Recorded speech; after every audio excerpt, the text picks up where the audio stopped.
actually have my camera set up before I start doing any major work for once. I got the, or the phone camera, in my hand, pointing at the GoPro camera, pointing at the work. And you probably hear the heater in the background. That's because I'm also trying to dry out a piece of steel that I'm going to be using for the boxing material, plating material, however you want to frame it. But the stuff I'm going to use to box in the frame, which has a lot of box tubing in it, supporting it, so that way when I get ready to cut this cross member out, it doesn't spring apart. But next on the agenda is getting rid of the shock towers because they are in the way. Say hi, Mr. GoPro. Hi, Mr. GoPro. Hey, Mr. Phone.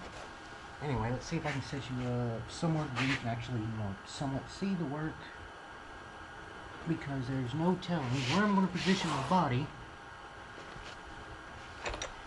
That's more than likely going to end up being in the way.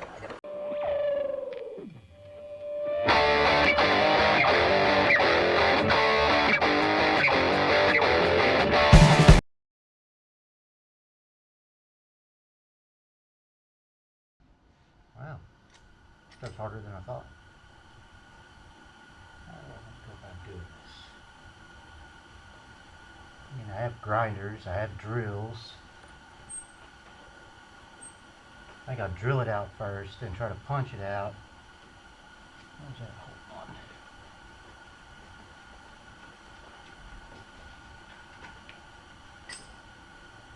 I'm still pulling mud and dirt dauber nest and everything else out of this.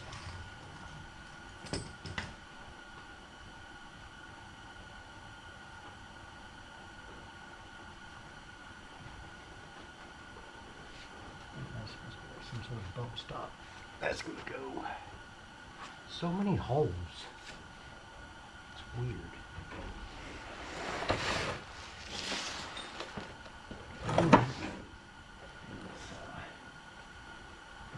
Rip it off of that one. Drill those out.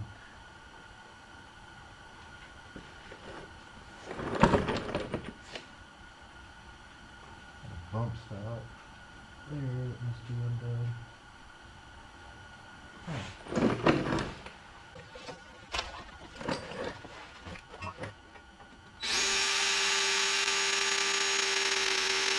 Stop using it. May get the grinder treatment.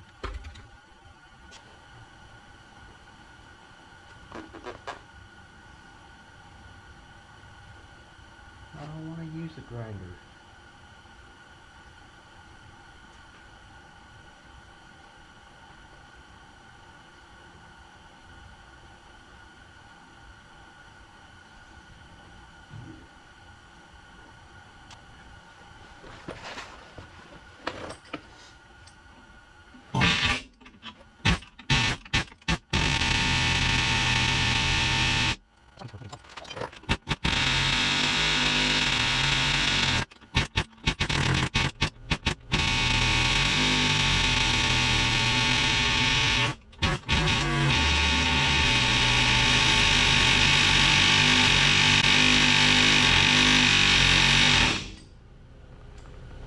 There has to be a better way of doing this.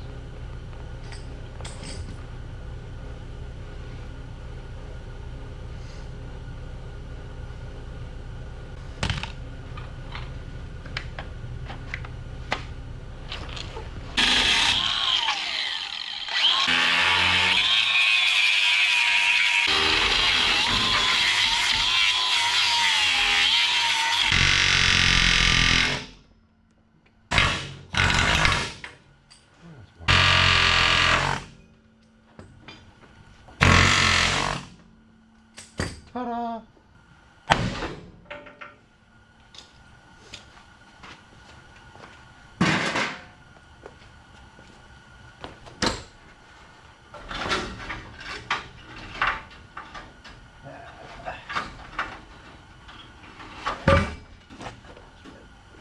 I'm gonna have to redo all the brake lines anyway for this reason. I don't care about how they currently look.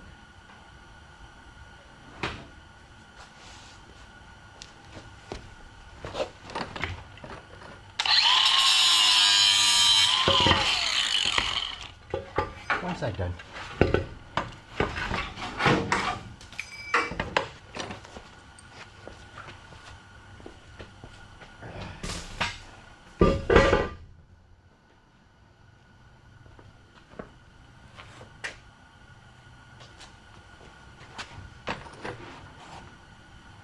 I have to knock all those rivets out too.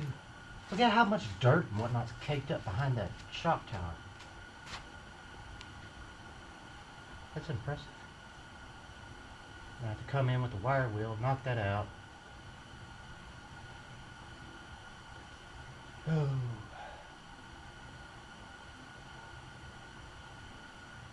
Now time for the other side.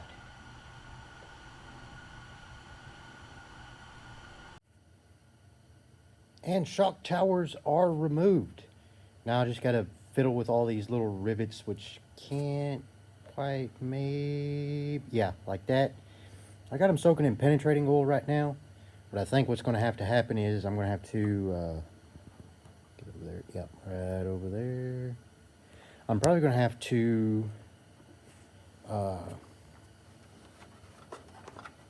heat them up and then punch them out by hand, just to, you know, that expanding contraction, thermal, all that nice fun stuff, and breaking the rust loose and whatnot, because some of those rivets are really in place. I can get them started driven out, but it also makes you appreciate, or makes me appreciate anyway, probably, how sturdy and strong rivets are.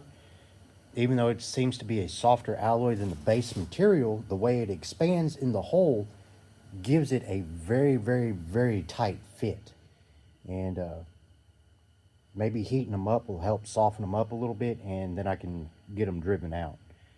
But that is next on the agenda. But right now, soaking in penetrating oil, and I might, eventually I am going to have to start cleaning up a lot of this mess that's down here. But hopefully next step is get the cross member out and then start boxing in the frame. Hopefully. Go.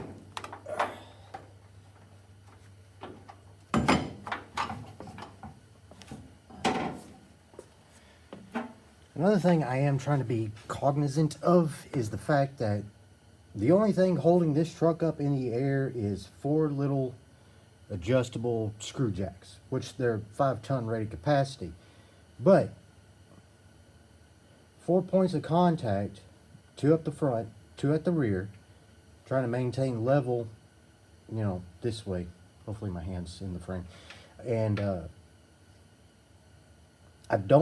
I'm trying not to rock this too much, so as I crawl in and out of the engine bay and whatnot, I'm going to try to keep my feet up in case I do knock this truck down, so because I really don't want a broken leg or anything like that, because that'd just be absolutely horrible. And not only that, I'm the only person here, so I try to take extra precautions to make sure I'm safer than what I usually am. I'm not the safest person out there, but at the same time, trying to be safe, because if anything happens to me, I'll probably be laying here for about 4 hours before anybody finds me. But yeah, that's just something I got to be wary of.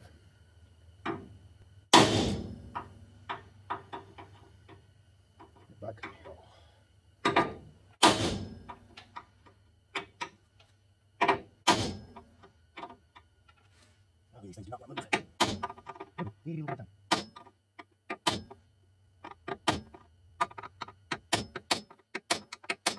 Now here's.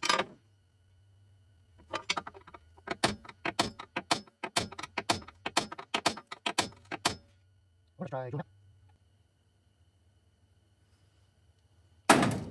Now we'll try drilling those out.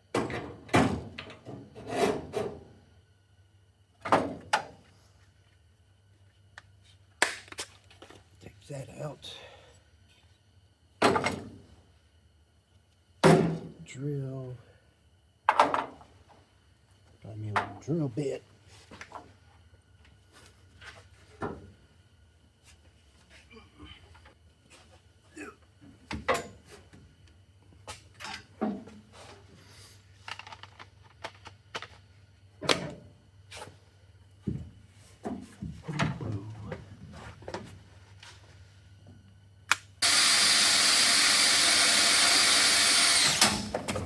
Damn it!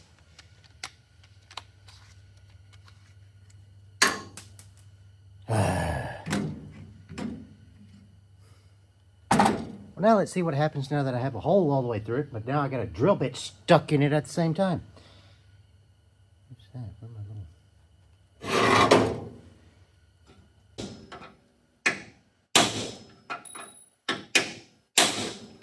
Well, the rest of the drill bit fell out. That's nice.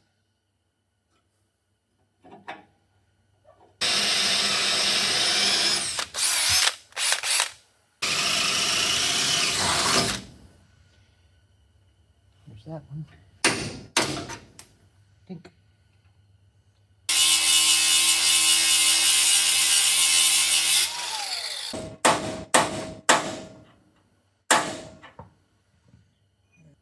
I would like to take this cross member out in one piece, because who knows, there might be somebody out there who might need this.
Cool.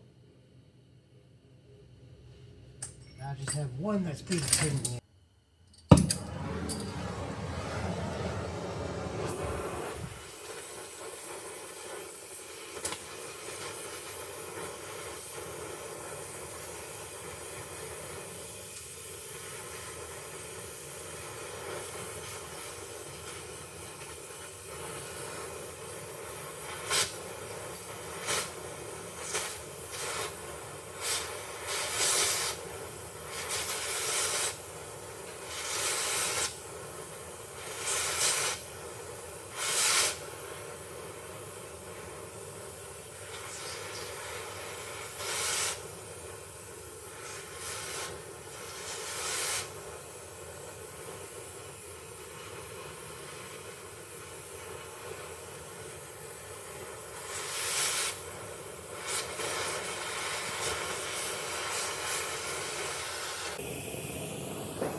What I'm going to attempt to do now, which I can't position the camera to give you a good angle because it'll be right in the way of my work because I kind of hindered myself putting this a little bit too close.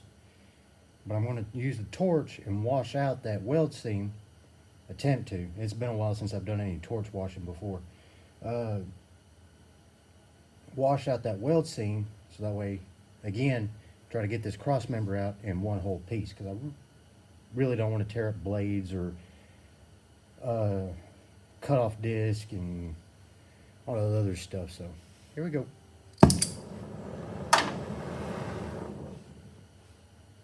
Helps if I turn the bottles back on as much as possible.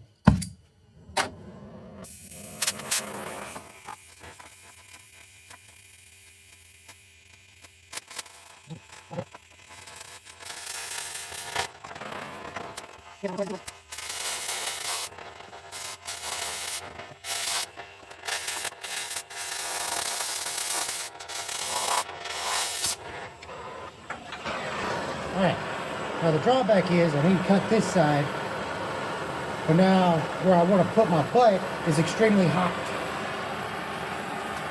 So,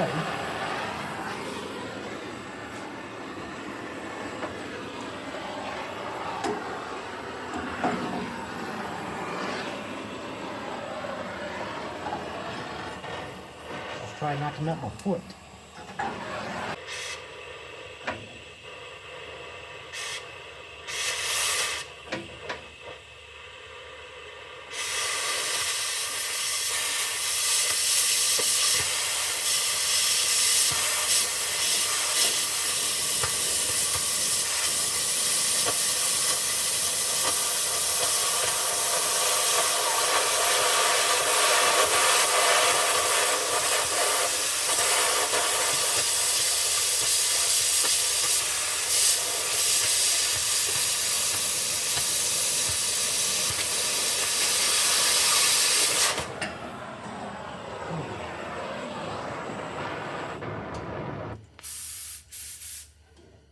Alrighty, that's did. Now, how am I going to figure out I got it loose enough? There shouldn't be anything else holding this.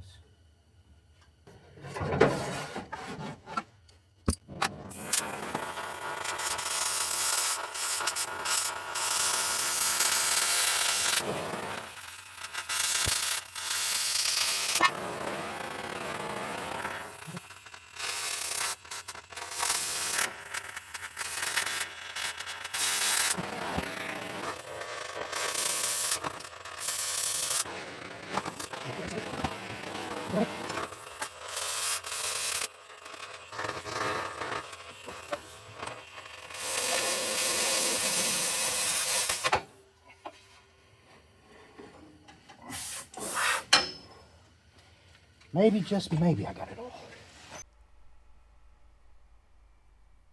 It doesn't matter if I got it all or not. Because I put the supports on the frame too close together. You can see I almost get it spun around just enough to get the whole cross member out. But, as I say here in just a second, I am my own worst enemy. Well, I guess there is no saving it.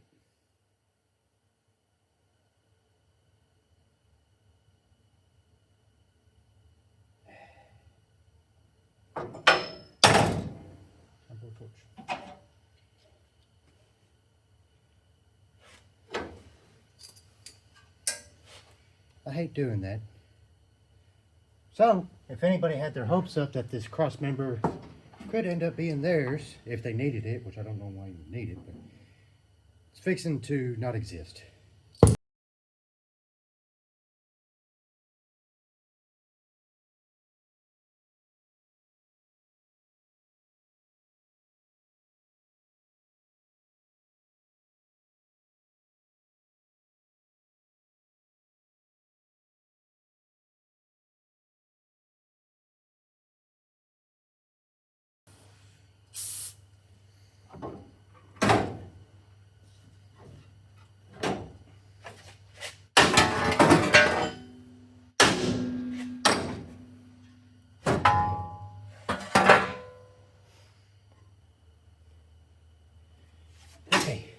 Break time. Well, back on the GoPro. I had something funky going on with it earlier. But cross member is now out. You can see there's a lot of stuff down there. A lot of dirt, a lot of metal shavings, grinding dust, a grinder, a drill, penetrating fluid, little bits and pieces and tools, parts of rivets. So what's fixing to happen now is I'm going to let this continue recording as is, but I got to do some serious cleanup so that way I have a fresh slate whenever I start actually cleaning the cross member, put some rust preventative on it, and start boxing it in, I can't talk, with some of this, which is now dried out. It's a little bit warm because I have the heater pointed to it, which is good. Everything in the shop, or in this side of the shop, is starting to feel comfortable now instead of, you know, balls cold. But yeah, we got some cleanup to do, and we'll pick up from there. Where am I going to put this camera?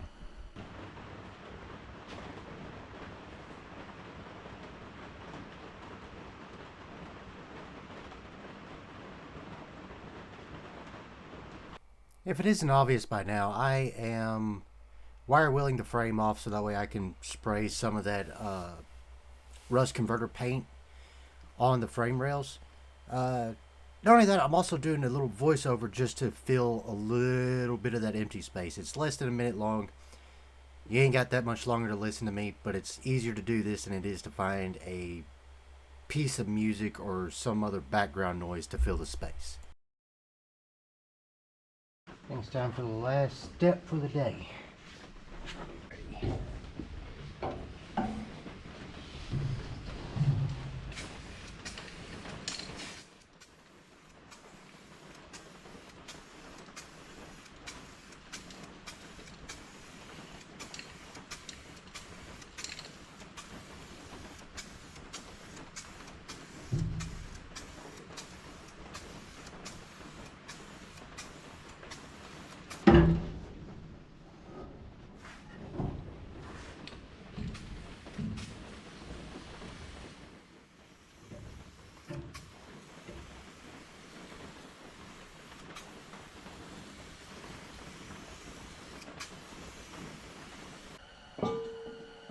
Yes, I have a heater right next to me because it is cold outside and cold in the shop, and I'm trying to heat all this iron up. So ignore that for the time being. If it disturbs you for, you know, sound quality reasons, screw it.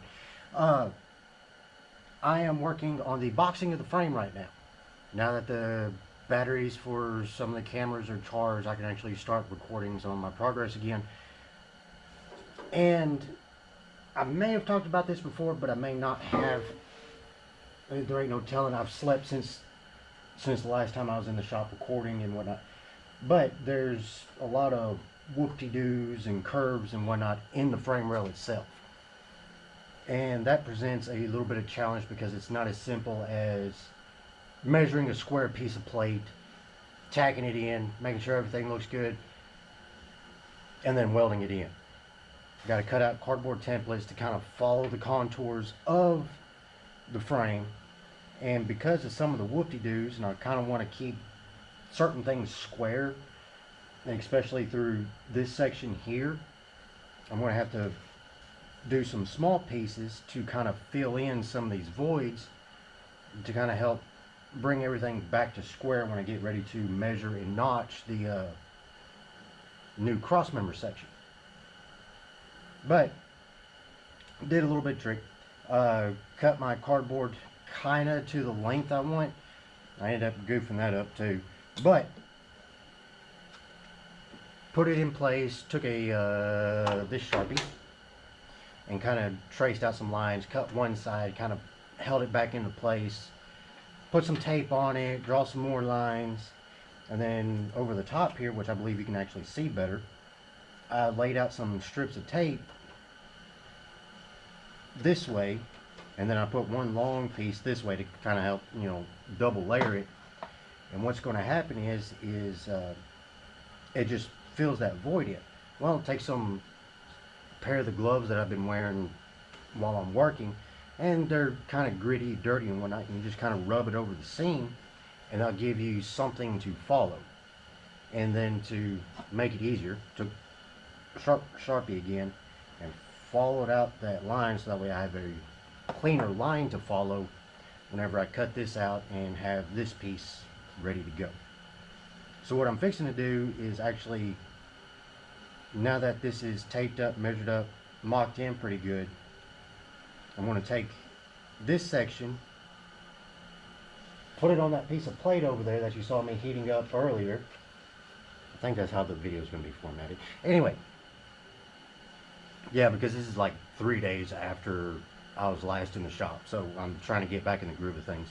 But I'm going to lay this out on the flat plate that's over there, cut it out. I am going to try to cut it out a little bit oversized, because sometimes that helps you fit things a little bit better. So it's always easier to remove material than it is to add material. But I am going to cut it out, bring it over here, probably mock it up a half a dozen times before I like it, turn on the weld machine, tack it in place, not like it, grind it out, do some more fitting, fiddling with it, and then eventually it will come into place. I'm going to have to use the torch to kind of help heat it up a little bit in areas, so that way I can get some of these contours in place. Use some clamps and things of that nature too. And then once I get this side done, I'll go over here to this side. Ooh, that's starting to get pretty toasty. Yay, all the iron in here is actually warming up. Anyway, then I'll go over to this side, because they are not, I repeat, not direct mirror images of each other. I am going to try to use the same piece and see if it's close.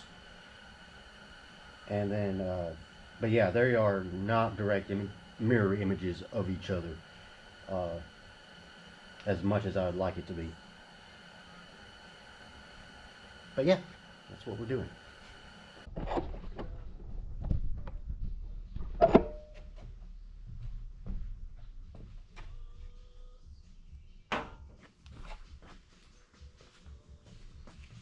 May do like Blondie Hacks does, just some hashtag not sponsored.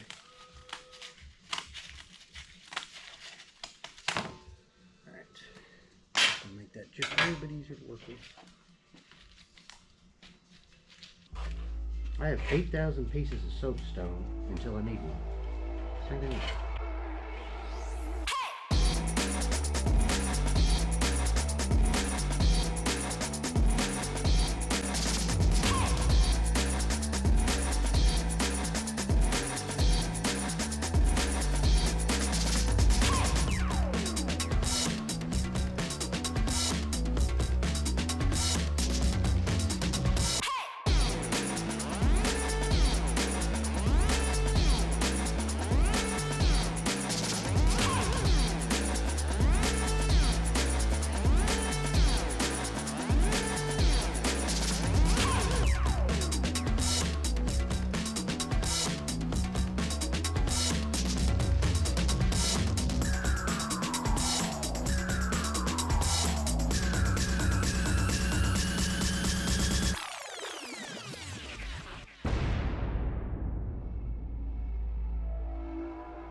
Ta-da!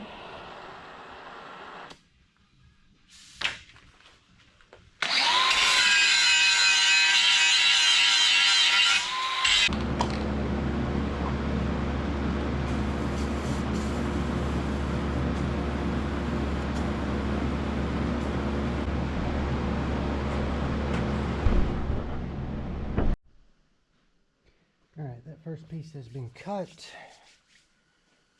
And again, I know I'm going to have to fiddle it out to get it to fit right, but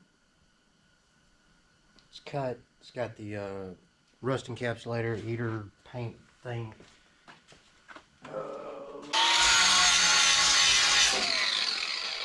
Earplugs.